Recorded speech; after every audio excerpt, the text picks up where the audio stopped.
सगळ्यांना माझा नमस्कार आणि हा माझा पहिलाच व्लॉग आहे आणि तुम्ही बघू शकताय मी संक्रांतीसाठी कशी तयार झालेली आहे आणि ही आम्ही अशा पद्धतीने पूजा पण मांडलेली आहे संक्रांतीची आपल्या गावाकडच्या पद्धतीने। खूप दिवसांपासून माझी व्लॉग स्टार्ट करायची इच्छा होती पण त्याला काही मुहूर्त लागतच नव्हता। आता माझ्याकडे भरपूर रिकामा वेळ असल्यामुळे मी व्लॉग बनवणार हे खूप दिवसांपासून ठरवलं होतं आणि त्याला शेवटी संक्रांतीच्या दिवशी मुहूर्त लागला। त्यानंतर पण मी तो 2 दिवस व्लॉग एडिट केला नाही काही कामं असल्यामुळे।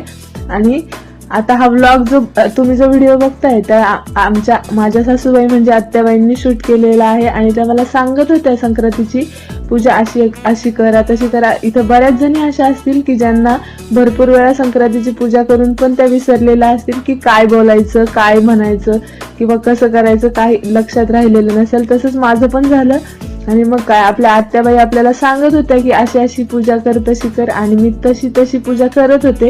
आणि त्यानंतर आम्ही आमचं ग्रामदैवत जे आहे तिकडे जाण्याची तयारी केली। मग त्या आत्याबाईंनी सुद्धा पूजा करून घेतली लगेच। हे आपल्या सासूबाई आहेत ज्यांना पूजा करणे म्हणजे खूप आवडतं त्यांना। त्या खूप देवाची भक्ती करतात पूजा करतात आणि खूप छान पद्धतीने त्या पूजा वगैरे करतात। त्यांना सगळ्या गोष्टी माहीत असतात। तुम्ही बघू शकता आता त्या माझ्यापेक्षा एकदम पटपट सगळं करताय कारण की त्यांना ऑलरेडी माहीत होतं कसं करायचं कसं नाही। आणि आपले बच्चे कंपनी पण इकडे लुडबुड करतायत व्हिडिओमध्ये। माझा मुलगा आणि आपली छोटी दीदी पण आहे तिथं। त्यानंतर आम्ही गेलो मंदिरात आणि तिथं आपल्या मैत्रिणी पण भेटल्या। मग थोडीशी मजाक मस्ती आणि मग पूजा मग आम्ही हळदी कुंकू वगैरे केलं आणि त्यानंतर मुली आम्हाला सांगत होत्या असं करा मामी तसं करा मामी तसं आम्ही करत होतो।